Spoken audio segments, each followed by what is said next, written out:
Yo, what's good? It's your man, 100 grand, Ross, but the rock never stops. The Detroit Pistons drop another one to the Memphis Grizzlies.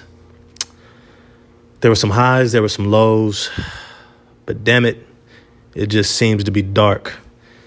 It's a dark time for Detroit Pistons fans. I'm going to dive into this game. I think that there's some moments that we can glean from, some slivers of hope, progress, growth, and at the same time, just watching our team beat themselves. A game that they had control of, they just let go of the rope. I don't want to say let go of the rope as much as they just didn't know how to finish. And when I say they, let's just be clear. Cade Cunningham needs to be held accountable. Look, if Monty Williams can hold Jaden Ivey accountable, if he can hold Asar Thompson accountable, if he can hold everyone else accountable, damn it, he better start holding Cade Cunningham accountable. I want to dive into that in this video and just so much more. If you enjoyed the video, smash the like button for me, hit subscribe and the bell for notifications. Look, let's just call a spade a spade. Cade Cunningham is turnover prone. He's not yet shown that he can be a full-time point guard for an NBA team. Look, I know he had a good rookie year, came on strong towards the end, but then he missed his sophomore year, and I think that really set him back. I think that's obvious, and we can account for that. And I think we can also say that his sloppiness with the ball is just absolutely absurd. It is, it's uncalled for. It can no longer be tolerated. There just comes a certain point in time where a coach has to put his foot down and say, look, you cannot just sling this ball around blindly, assuming that what you saw a second before you caught the ball is still there right after you catch it. You're going to have to learn to get eyes on the side of your head, behind your head, and all around 360 degrees so you can understand when you have that ball leave your fingertips to pass to another teammate that you know it's going to get there. And until we can trust that you have that type of vision and that accountability for yourself, then we need to go ahead and let Killian run the show so we can get back to winning, so we can begin to play at a level that the Detroit Pistons are trying to get to when it comes to winning basketball. Look, this is no quib about Cade Cunningham's offensive prowess, his ability to operate in the pick and roll, his ability to even facilitate and score at a high level. We all know he's the goods. He's talented. He is a potential best player for a championship team. I don't think any of us doubt that he has that type of trajectory. But some of these errors for him have to be reined in. You cannot continue to make one-handed passes to guys across the court, meaning 2 to 3 players away from one side of the court to the opposite side of the court without looking. You cannot. And I think that this is something that Monty Williams has to address with Cade Cunningham. Straight up, we need you to make 2-hand chest passes. No more jumping in the air. And as a matter of fact, what we really want you to focus on is getting into your pick and roll game. Focus on being a scorer and then facilitating out of being a scoring threat when you get into the paint. And at the same time, you don't need to force it. You need to trust your teammates around you, especially guys like Killian Hayes and Bojan Bogdanovic. And this is the next part of what I want to get to in this video. And this is kind of the silver lining in all of this, that Killian Hayes is here. I don't know, some of y'all, I understand his first 3 seasons have been disappointing. He didn't show the progress or consistency that we wanted to see. But damn it, it's here. It's here. And we need to accept it. We need to embrace it. We need to allow it to be what it is. He's the best facilitator on this team. He has the best assist to turnover ratio. He has the most sure hands with the ball, getting the Detroit Pistons into their offense.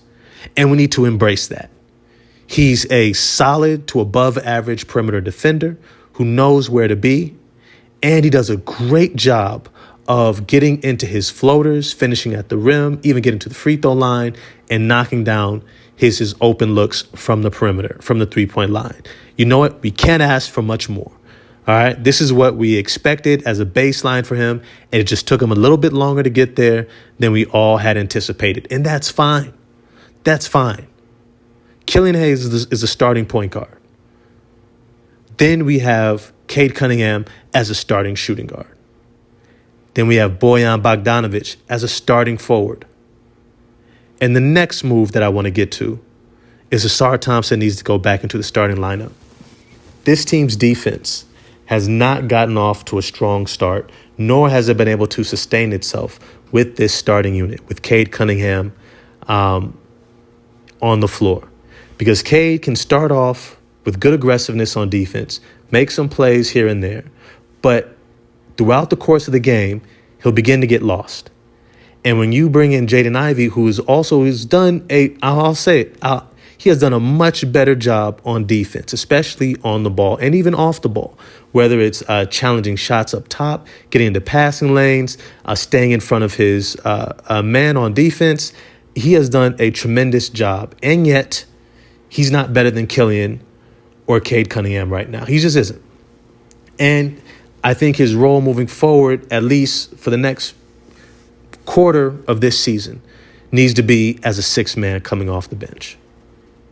But Ausar Thompson needs to be in that starting lineup because he gives them that perimeter defense, that single-handed player that can be disruptive and get the Detroit Pistons into their transition game, which is something that I pointed out a long time ago when I did earlier videos about Ausar Thompson, is he allows the Detroit Pistons to have a transition offense that allows them to subsidize what they lack in half-court execution. And this is extremely important because when you struggle to execute in the half court because of turnovers, because of limited offensive options, right, and limited scoring power, you need to be able to supplement that offense in other areas. And that looks like getting out in transition.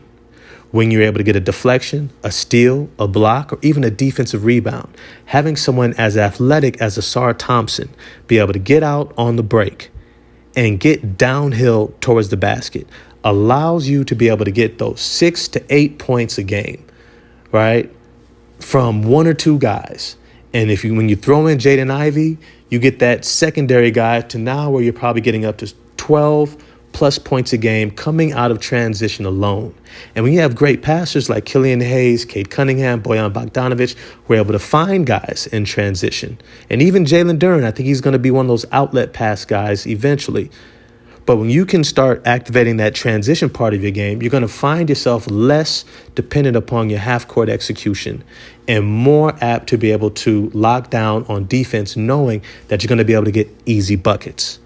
The last part of this is I think Isaiah Stewart has to be moved to the 5. He is a backup center.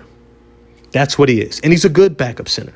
He is a really skillful, defensive, tough, consistent, reliable backup center. He's in that Bobby Portis with a little bit more defense, not as much offense type of a backup center. But I also think that if he's facing backups, he's going to look a lot better and potentially have more opportunities to be able to post up and knock down open threes. What I would like is, even though Jalen Duren went down, and yes, okay, I'm not mad if they want to start him alongside Ausar Thompson, but Ausar Thompson needs to be in that starting lineup. And then Isaiah Stewart, what I would prefer is move him to the bench. Let him settle into that role for the next 22 to 25 games. Maybe start Marvin Bagley III, start James Wiseman. I don't care. And then put Isaiah Stewart in that bench role, coming off the bench to bring energy, to be able to be the quarterback of the defense, to be able to bring that toughness and his ability to facilitate, run pick and roll, pick and pop, right? Do different things coming off the bench with Marcus Sasser and Jaden Ivey. Now, the last part of this is that Alec Burks, look, you had a couple of nice flashes. But at this point, if I'm the Detroit Pistons, I'm not committed to you figuring yourself out. You seem to not know where to be on the court.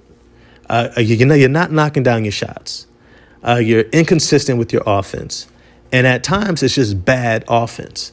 And if I have to do it bad offense, I would rather give guys like Marcus Sasser and Isaiah Livers those minutes to figure themselves out rather than try to have you figure yourself out on the court. Look, I know we're trying to win. I know we need a veteran hand out there to be able to balance things out. But if you can't be that consistent veteran out there, if you can't be the individual who keeps the turnovers down, gets other players involved, makes the right plays, and makes the game easier on the young guys, then we're just going to play the young guys. Right now, I think they need to push Alec Burks a little bit further down on the bench, bring Jaden Ivey and Marcus Sasser off the bench to be that backcourt off the bench to bring a lot of energy and scoring power. Then have Isaiah Livers with Isaiah Stewart, and that be your bench unit. And then if you need a fifth, somebody's in foul trouble or something's going on, then you bring in Burks. But I want Marcus Sasser to get those minutes because you know what? He's proven that he's a little bit more reliable than you, Burks. And with his age and his defensive ability to be more disruptive and guard on the ball, I'd rather have him out there figuring himself out. Look, this was a tough game to watch, from Cade Cunningham's turnovers to then Jalen Duren after having a really good game, spraying his ankle, and that spraying did not look good. I think he's going to be out for another extended period of time, another 2 to 3 weeks, right? It might move us into the All-Star break. And they're going to let him take his time to come back 100% because there's really no reason to rush him, especially when they're still trying to figure out Marvin Bagley and James Wiseman. But at this point, maybe I'll do a video later on about who they should move into that starting center role. Is it Isaiah Stewart, Marvin Bagley, or James Wiseman? Let them figure it out. All right? Maybe that's for later. But for now, bear with me, Detroit Pistons fans. This was a tough game to watch, if you watched it at all. But hey, if you enjoyed the video, if you agree with some of the things I said, or you have some other opinions, get at me in the comment section. You know we're going to chop it up there. Like, subscribe, hit the bell for notifications, and I'm going to get at y'all next time. Peace.